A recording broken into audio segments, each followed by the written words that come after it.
why did God tell Isaiah, and Isaiah did not write down or say anything if God did not first inspire him to write it?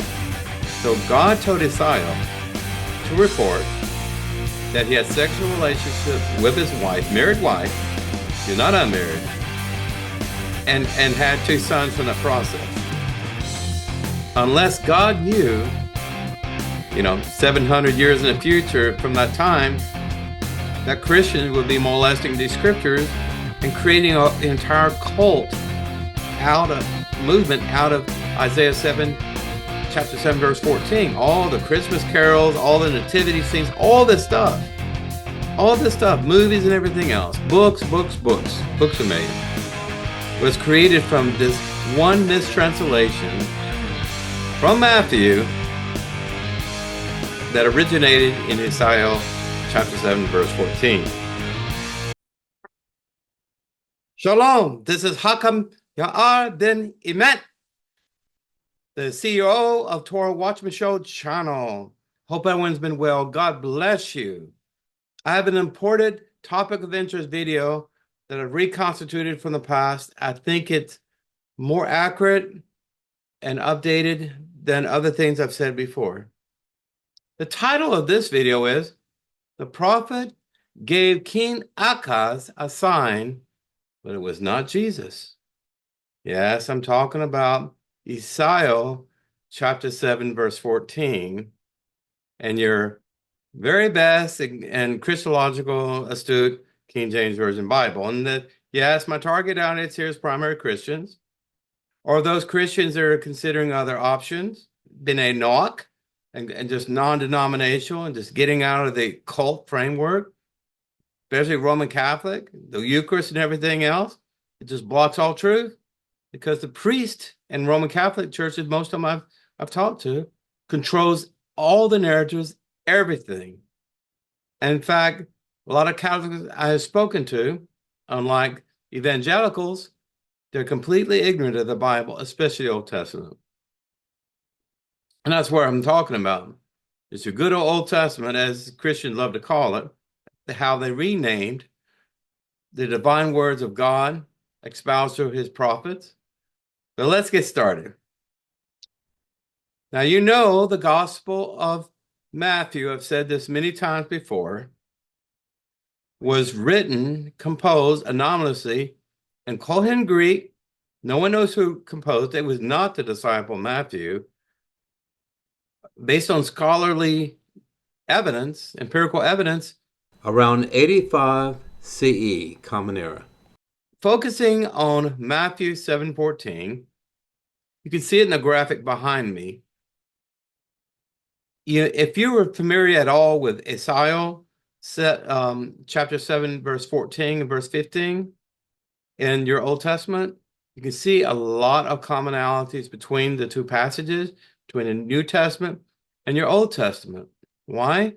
Because whoever wrote Matthew wanted to have some sort of evidentiary proof or preponderance of evidence that Jesus, whoever people said he was, when he lived about 2,000 years ago, Jesus of Nazareth, he had a preeminence going back before creation, before Israel, and God spoke about him in a mixed way throughout the Old Testament. I always said before, every time it says angel of the Lord, every time it says my servant, even though Isaiah very, very clearly says in the opening passages, chapters before chapter 53, that Christians know and love, says my servant is Yaakov. My servant is Israel. That is a target audience. And I love you. I don't mean to offend anyone, but I want to just shoot from the hip, not politically correct, and give you the honest, immense truth. Now, many people, depending on your Bible version as a Christian, there are more accurate versions of the Bible, Christian Bible, than, say, the King James Version Bible. In fact, some versions of the Christian Bible, if you turn to Isaiah chapter 7:14, it does not say virgin there, like Matthew says it. So what we're talking about is the often use of the Hebrew language to refer to an unmarried maiden, young woman who has never conceived a child, no sexual relationships, never has been intimate with any man. And then we're going to talk about someone who is in a married relationship, because you're in a married relationship, engaged and married, and who has sexual intercourse and has had at least one child or pregnant with her first child. That's what we're talking about here. Now, after I finish here, I hope you conclude my mission statement. You'll conclude that whoever wrote Matthew, at least in context of the passages that I will discuss today, that he was a liar, he knew what he's talking about, but he hid the truth from his listening audience at the time when he published the great work of the Gospel of Matthew, and he totally molested Isaiah 7:14 in favor of Matthew, I believe, chapter 1, verse 23. You know, many rabbis, like Rabbi Tovia Singer, actually gets angry. He gets livid because he said, Christians, don't mess with my Bible. Don't mess with my Torah. And I agree to some respect. You don't need to be rude. But, you know, we are all created in the image of God. The question is, what image do you choose to represent? Do you choose to represent the image of the world, or your pastor, your priest, or the holy God of Abraham, Isaac, and Yaakov? And that's what we're talking about. But, you know, I look at it this way. You heard about the straw man argument. I got the definition of it behind me. Straw man argument essentially says you have a weak foundation for your argument, your proposed truth. If you want to win a debate, it needs to be more than a straw man argument that quickly falls apart. Like a stick people that you see in comics, or what you used to do as a kid when you're drawing, early drawing. What I'm saying is, if whoever wrote Matthew and talked about chapter 1, verse 23 and the virgin birth narrative of Jesus, okay, whoever that was, they probably believe that whoever that they get the information from, there's also always the original source was the first version of Matthew, Hebrew. No one knows. There's no evidence of that, and many people debate that it was. But anyway, it was Koine Greek, wherever his data source was, other than, say, the Tanakh or the Jewish Bible or the Torah, that he said, I need help. He said, I need help with a straw man because it keeps on falling down. Every time I tell people what I'm trying to evangelize and trying to convert them over, they have questions about this. And my audience 2,000 years ago, and I'm speaking on behalf of whoever wrote Matthew, they're all Jews, yeah, or Greeks, and mostly polytheistic people that he was trying to reach out to, like Apostle Paul. Now, remember, any translations from the original Hebrew language, it's like kissing God through a towel. If the God that breathed your soul within you, that gave you life, and helped your mother to conceive you in her womb, that blessed miracle of life, which is known as Nefesh Yehudi for a Jew, if you consider that so precious, you want intimacy with that, especially if you grew up, man or woman, in a very bad, dysfunctional family in which, you know, I didn't have a very good father. My wife didn't have a good father. And sometimes you transfer that anger, resentment, or pain to your next mate, to your next husband, your next wife. But, you know, what if God wanted to send you a love letter? I wish I could get one, but it's written in ancient Hebrew.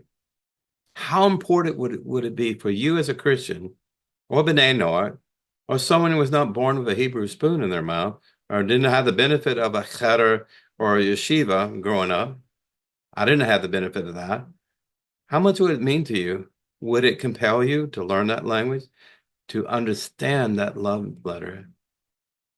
Or would you just discard it like yesterday's laundry? Ancient Hebrew was intentionally mistranslated by Christians, especially in the King James Version Bible, by 1611. By 1611, there were no Jews whatsoever in England. In fact, they were expelled. They were exiled from England between the 1500 and 1600. My ancestors, who were Jewish, were on the Mayflower, the ships that sailed out, in the 1600s in the Americas. They were exiled. So all Christians wrote the King James Version Bible.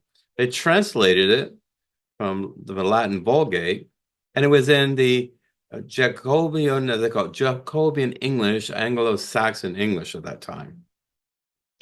And I've read it, and there's there's a lot of artistic license they took in my Hebrew Bible. That disturbs me because I tell everyone who's Jewish, then I know it, be a Torah defender, be a Torah builder, for your children should all be Torah builders and not a Torah destroyer. Don't commit plagiarism. And you always give credit, right? In your laboratory works, if you work in a government or some laboratory facility, or just writing a college thesis, a paper. You don't say, I wrote this when someone else wrote it, and you copied the information and then adopted it, modified it, and made it your own. That's what I'm talking about here. During a period of world illiteracy, in the Middle Ages and on, the different machinations of the Koine Greek manuscripts, there were more than 5,000 of them. And when they had a canonized version or book form of the New Testament, Old Testament, they invented the words New Testament versus Old Testament just to try to keep the manuscripts separate. It was all Koine Greek. And the Roman Catholic bishops, the priests, and they hid away the monasteries in secret, and they did not allow anyone else to read their Bible. They didn't. Now, they would read it to you, but they would presume you're too ignorant and stupid to understand what they were saying.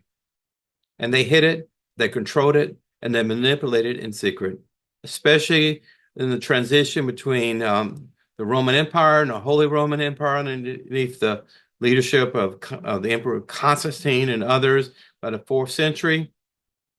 They were hiding and manipulating all of that. This is back when the 7th day was changed from Saturday to Sunday, and etc. How do you feel about that? How do you feel about vulnerable, poor, illiterate people who cannot read? They're totally illiterate.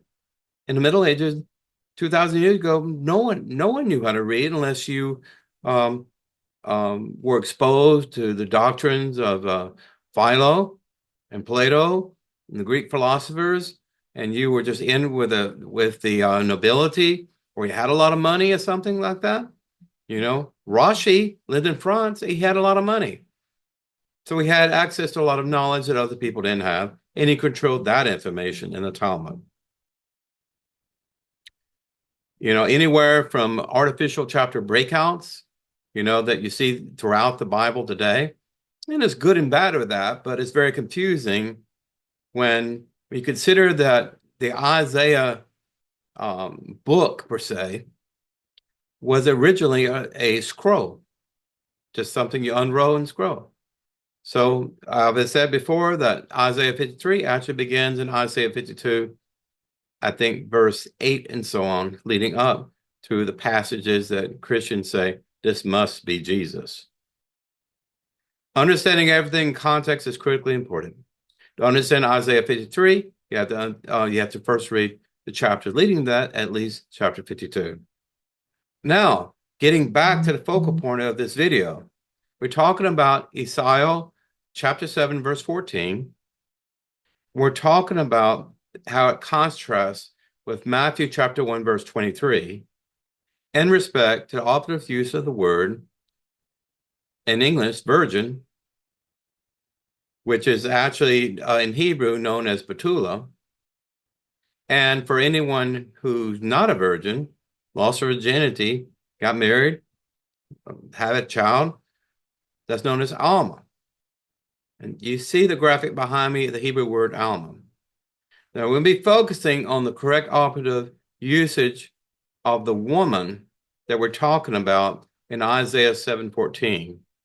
Was she a Betula, a virgin, or was she someone had already had sexual intercourse, was pregnant, and was in a married relationship? Alma. Christians never cared about changing the word of Alma when it was referenced to King David. King David wasn't a virgin. I mean, when it talks about David's sexual relationship or intimacy with other women, everything else, that word is never changed, even in King James Version. So the same word that's used in Isaiah chapter 7, verse 14, is used in the Tehillim, the book of Psalms of King David, and his chronicles about him later on, and almost used there. So why didn't they change that in English translation to virgin? Just wonder. So despite how Alma is used in its proper context, believe it or not, and I'm truthful about this, sometimes any unmarried maiden could be considered as Alma if she's in a Tanaim or Jewish engagement, engaged to be married, or Betula, interchangeably. So, however, the focus here, virgin women don't have children unless they're married and impregnated. Unless you're sleeping with your significant other and no intent to get married, and people doubt your virginity. In Judaism, and at least in the past, you can get a lot of trouble if a man falls in love with a woman and only finds out after all the legal paperwork has been signed, that she was not a virgin. Especially for Cohen priests who is not allowed to marry any woman who is not a virgin. So moving forward here is that the focus here I want to point out is that while Matthew chapter 1, verse 23 uses virgin and a prophetic message connecting the thread to Jesus 2,000 years ago to something that happened long ago, 700 years before he was born, you have to wonder who's wrong or right, okay? Now, Christians will say progressive revelation means that what we know today and how we interpret in the commentaries of the New Testament today is more important and more trustworthy than that was written 2,000 years ago. That's what they ask. How it's their cop out. They will say that. They will say that absolutely. But what I found out, later on that, in the 89 chapters of the New Testament, you want to know how many times, how many chapters of that 89 actually discuss the virgin birth narrative of Jesus? How about four? Four chapters, that's all. Apostle Paul never said anything about it. Only 2 chapters in Matthew and 2 chapters in Luke, not the Gospel of John. So you have to wonder who's been misled here. Are the Jewish people hiding something? Do we keep secrets? And if we're asked directly, importantly, what is the truth? Do we lie? That is absolutely forbidden to misrepresent the truth in Judaism. It really is. If you work your snuff as a Jew. Let's discuss the chess pieces of the chess game that we're discussing, the rules of the game, understand who is speaking and to whom was hearing the message. I said this before, Prophet Isaiah was a very unique prophet. He had a service under God at least 50 years, multiple kings, I think 4 or 5 kings at least, that he supported, Davidic kings, some very good, some very evil. And we're talking about King Ahaz, who lived about 700 years roughly before the Common Era, or 2,700 years ago. Now, the prophet Isaiah in the opening pages of the book of Isaiah, and he's discussing the prophecies and everything, the time of King Ahaz, the time of southern Israel, northern Israel had divided up through civil war and conflict from southern Israel right after the son of King Solomon. So that was the context there. Did you know that Isaiah was married? And she's referred to as a prophetess. We're not sure if she actually prophesied or if it was just common vernacular during that time to refer to a woman of a prophet, a great prophet like Isaiah, as a prophetess, out of respect. So we're going to talk about briefly, I'm going to show you passages behind me about how Isaiah said all truthfully, I had sexual relationship with a prophetess. We had 2 sons. He said it clearly. And I'll give you the scriptural messages shortly. So bear with me. So in Isaiah chapter 8, verses 3 through 4, you see what I'm saying here. But if you're a Christian, you probably didn't have a reason to read that passage because the missionaries and evangelists that control a lot of the information as authority figures in the church, they don't see anything Christological, noteworthy in Isaiah chapter 8. But if you read chapter 8, verses 3 through 4, you'll see the context. I'm also referencing Deuteronomy chapter 22, verse 14. What does Deuteronomy 22, verse 14 have to do with Isaiah, or what I'm talking about? Isaiah chapter 7, verse 14? Well, it uses a very rare word for sexual relations. And I'll show you the graphic here for that word in Deuteronomy. It is very rare in Tanakh to go into that kind of privacy and say that. I think in some English versions of the New Testament Bible that are more honest than others, not the King James Version Bible, not the NIV, but they actually would say make love or have intercourse or something like that. It's very, very clear, even though a Hebrew word is not used very much. But when it's so specific in the correct context, there's little room for doubt.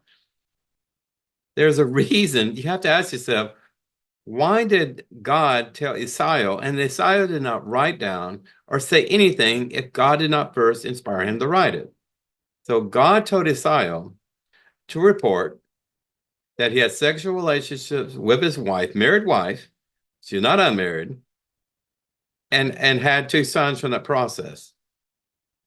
Unless God knew, 700 years in the future from that time, that Christians would be molesting these scriptures and creating an entire cult movement out of Isaiah 7, chapter 7, verse 14. All the Christmas carols, all the nativity scenes, all this stuff, movies and everything else, books a million, was created from this one mistranslation from Matthew that originated in Isaiah chapter 7, verse 14. The prophet recounted that he would make love to his wife and have 2 children. He named them as signs or as portents. So the sign that we're talking about is not what Christians think. It's not the miraculous supernatural birth of the Christ child 700 years in the future that got King Ahaz attention when he was getting his armies and soldiers to fight to the death to protect his continual rule in Jerusalem. But it was the legacy of Prophet Isaiah and his wife in the revelation of their children, even in their names. So there was a lot going on during this time. There were two warring kings against Israel. The king of northern Israel and the king of Aram or Syria. Don't get confused Syria with Assyria. Assyria will attack later in the time of King Hezekiah. But believe it or not, King Hezekiah was living at this time, but as a 9-year-old boy. And do you know who his father was? Was it a righteous priest? No, it was the evil king, King Ahaz. You wonder why Isaiah cares so much to reveal all of this truth to an evil king that doesn't care about metaphysical or supernatural things that he cannot touch. All he cares about is his shield and buckler and his sword. All he cares about what he can feel and experience, his beating heart, the blood on others when he attacks him with his sword, what his battlefield commanders revealed to him. That's all he cared about, what he could walk on the ground and touch and feel and interact. Why did Isaiah care anything about his evil king? He didn't really care about this evil king, and God was admonishing him, and God was threatening the destruction of Jerusalem because of the evil he was doing in the temple. He brought in idols, and the temple was not clean and contaminated that. He even bowed down to idols. It's even rumored that he had a child before Hezekiah that he sacrificed to the god Moloch. Just use your imagination. But we have the king of Aram, Syria, and the king of Samaria, which is the northern king at that time. Now, getting back to Jewish marriages, okay? Jewish marriages and relations are radically different than non-Jews. You have to understand how in Judaism, very, very much like Roman Catholic marriages, if you're Roman Catholic and really observant in that, you're married for life, generationally from child to grandchild and so on. But in Judaism, in observant Judaism, whether you're a Noahide Jew or an Orthodox Rabbinic Jew, our engagements are for life. When I asked my wife to marry me, it was done. It was done. I was not looking for anyone else. I had a Tanaim or an engagement license, literally. And I had a date in our set in which I would marry my wife in a ketubah license. Even in the story of, New Testament, Joseph and Mary. Joseph supposedly was tempted to leave his wife because he heard she was pregnant, right? Well, Jews that are engaged to each other are considered married for all practical purposes, but not so much for non-Jews or Christians. Jews are mated for life like geese, literally. You see a male goose and a female goose, they're with each other forever until they die. Sometimes animals have greater instincts than people. Now see the graphic behind me again for Isaiah chapter 8, verse 18. Compared to Isaiah chapter 7, verse 14, essentially are saying the same thing. What do you think about the messaging here between those? I know most people, if you're Christian or ben Noach or indifferent, not observant in anything, you may have heard a Hallmark Christmas card taken from Isaiah 7:14. Hail Emmanuel, the Christ child is born. All this. But you do not look at that contextually to compare the messaging with chapter 8, verse 18. And I mentioned before, there are 8 out of 89 chapters in the New Testament. Only 4 chapters even talk about the virgin birth narrative. If it was so supernaturally, miraculously great and wonderful, according to every Christian I've ever talked to, they believe this ardently in their heart of hearts. But they also are in love with Apostle Paul, right? He wrote 13 epistles, more or less, 7 to 13 epistles. He lived and finished his last letter, wherever it's the church of Thessalonica or Ephesians, whatever, without saying one single word about Jesus' parents. He did not talk about Mary and Joseph at all. He didn't talk about the supernatural virgin birth of Jesus. He did not talk about that. Either it was not critically important for him, or he just did not know. But whoever wrote the Gospel of Matthew composed that book, that great work, the Gospel of Matthew, around 85 CE, Common Era. Had 2 chapters in there about the virgin birth narrative. 2 chapters in Luke replicated what Matthew essentially said there. And of course, the Apostle Paul died around 55 CE, before whoever wrote Matthew put quill to paper, parchment, and began writing that book. Now, here's a brief historical account. You're getting back to King Ahaz, the reign of the Judean king Ahaz. He lived around 736 to about 735 BCE was when he was actually king. Became king, incidentally, when he was just 20 years old.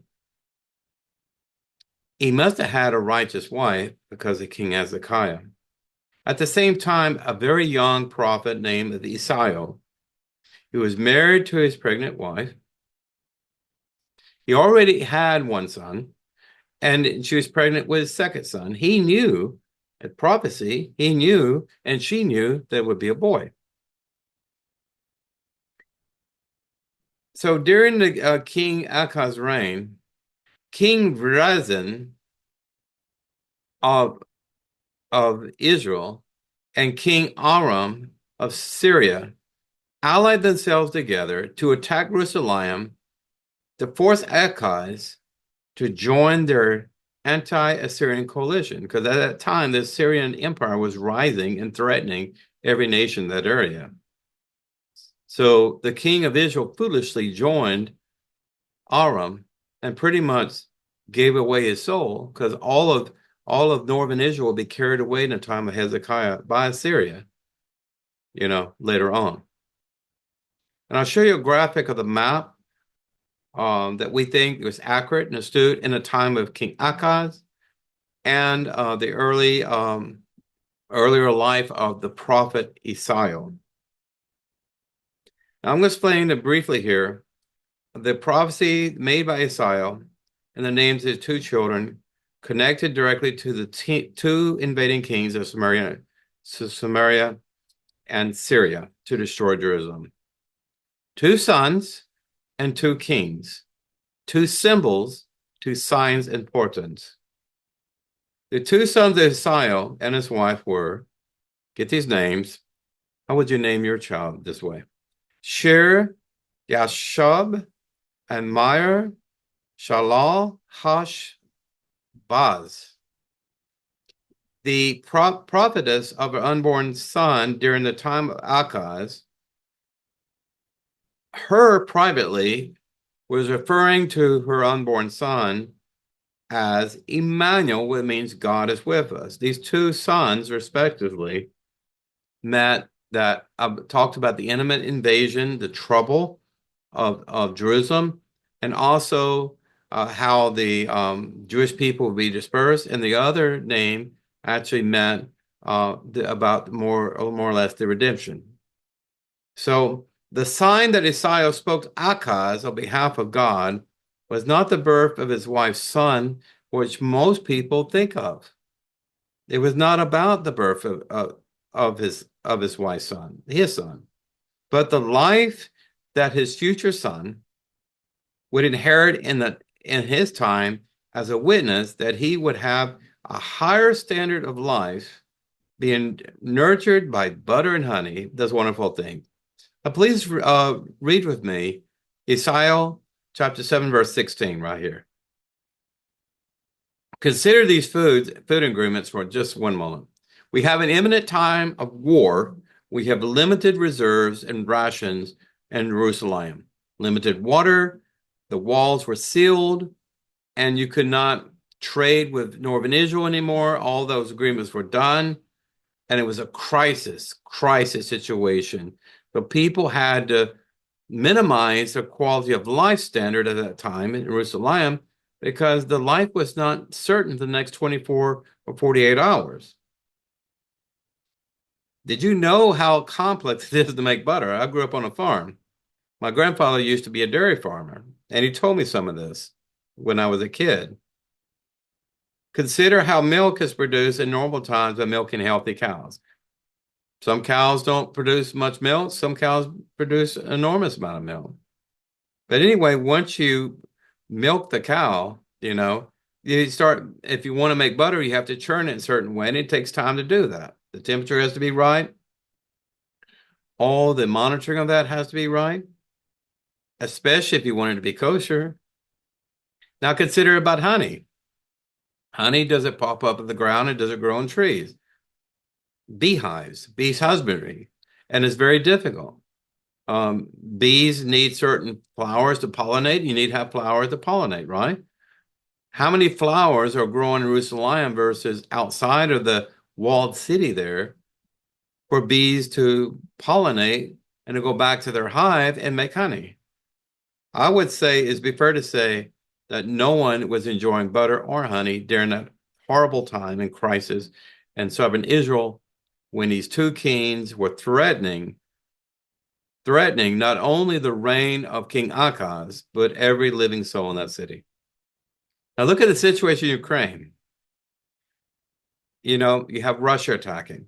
You have China supporting Russia. You have North Korea supporting Russia. All the soldiers, hundreds of thousands of people killed on either side, missiles flying, drone attacks, and everything else. Now, if someone came in that middle of that war situation, hey, don't worry. You see that woman over there, you know, her son is going to have butter and honey in his new life. You may think that's ridiculous, right? Unless it's a prophet of God. Unless it's a prophet of God. But you could not hope to have those high quality things, and butter and honey can be expensive, the high quality version of that. I get my honey from Samaria today. All kidding aside. But in Isaiah chapter 7, verse 15 to 16, you can see the graphic here that you don't talk about the creme of the creme in war-torn Ukraine, right? You're trying just to have enough food to not starve, and having clean water supplies is very important. Now, please listen. The word Emmanuel does not occur anywhere in the New Testament. It was evangelists have developed this thing just out of 4 chapters of the entire New Testament Bible to be something that was never intended to be. Many Christian stories were not even found in, for instance, in the ancient Greek manuscripts that comprise the Mount Sinai Bible that was fairly recent in contemporary times discovered. And I already did a video about this. And the Sinai Bible is based on Kohen Greek manuscript. And a Christian discovered in the 1800s, I believe. And it does not have a lot of the stories in there. It does not talk about the virgin birth of Jesus at all in there. What is interesting here, that although in Matthew chapter 1, verse 23, it was prophesied in that book that the name of Jesus would be called Emmanuel, the reason why this ambiguous writer did that, because he wanted to connect it to Isaiah 7:14. However, you look in Luke chapter 1, verse 26, the same angel said to Mary, you will name your child Jesus. But she named him Jesus, according to the Christian Bible. But evidently, it was not prophetically important or significant enough to consider, according to the stories you read New Testament Bible. Now, to wrap this up in conclusion, the supposed birth of Mary, if it occurred, was never validated within the Hebrew scriptures of most of the New Testament Bible. I already told you about this.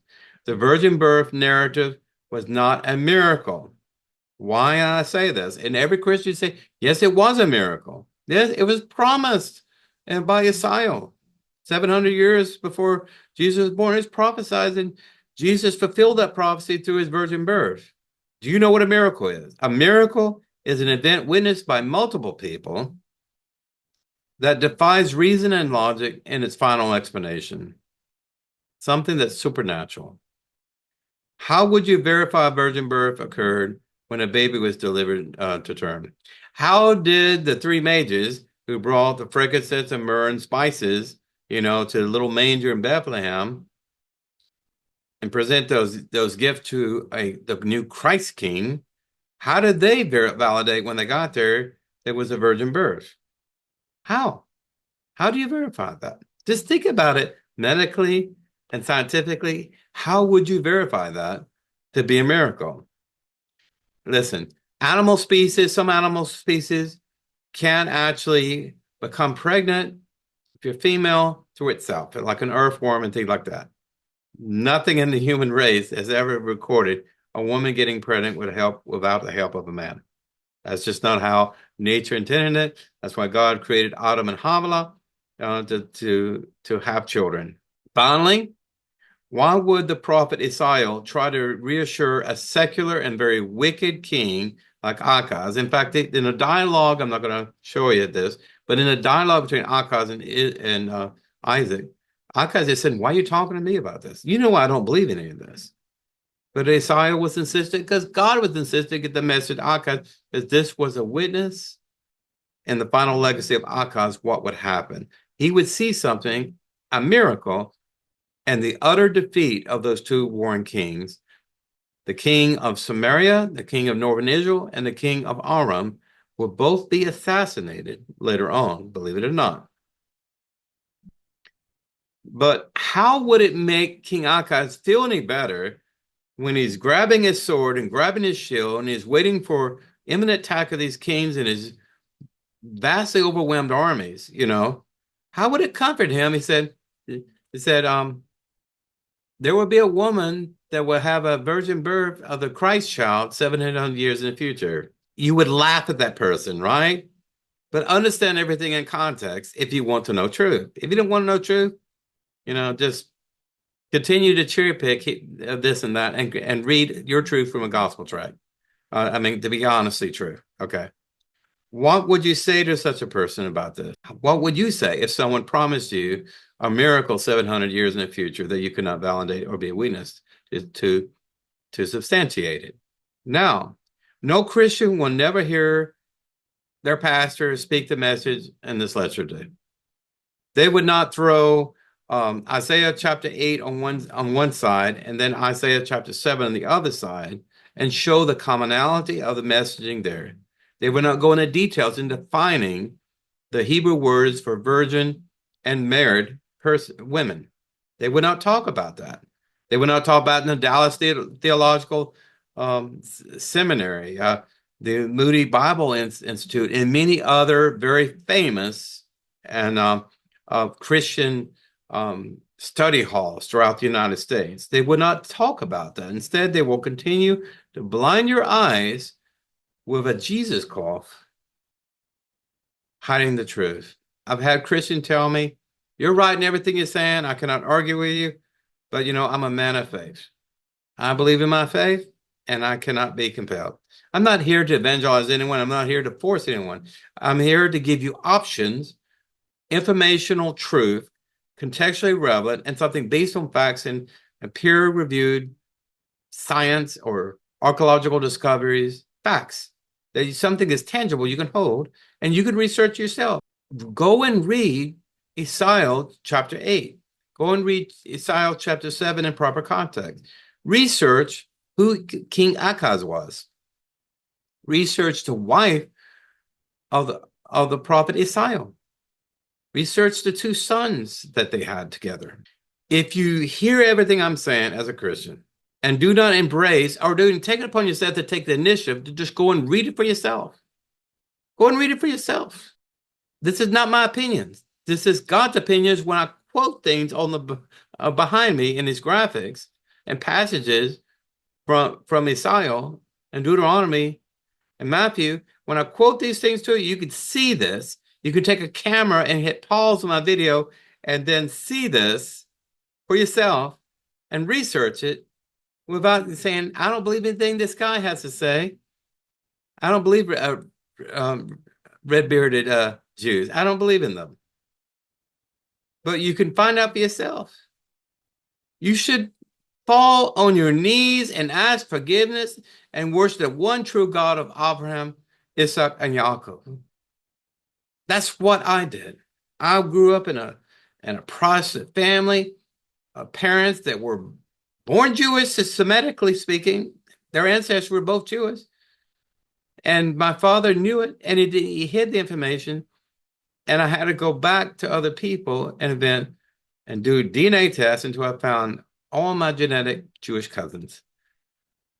I know if you're entrenched in Christianity, Roman Catholicism, Protestant, whatever, and you just don't know anything else than to continue that, and you don't feel like you need to challenge your pastor because you think he's smarter than you, when you have a brain and you could think logically about everything, that it just not click in your mind what the pastor or priest is saying. I encourage you to embrace truth. Not my opinions, but the truth I espouse to you from the Holy Torah, the Holy Tanakh, the Holy Jewish Bible. When I compare apples and oranges to you between the New Testament and Old Testament, and I'll show you how one scriptural passage in the Hebrew Bible was morphed and changed and altered through the English language later on, lines of text stripped out, dropped out, and then words changed around out of their proper context, like changing a word deliberately for married woman who's pregnant, who's had intercourse, to a word that means this woman never got married and was a virgin. Anyway, how come y'all, ben-Emmett? Please share the knowledge, wealth, and truth for everyone willing to hear it. If they don't want to hear it, be that witness, be that truth consistently, and they'll come running to you. Like the prophet Zechariah, chapter 8, verse 23. I love you enough to research this and give you the truth as accurately and honestly as I can. Shalom Aleichem. Take care.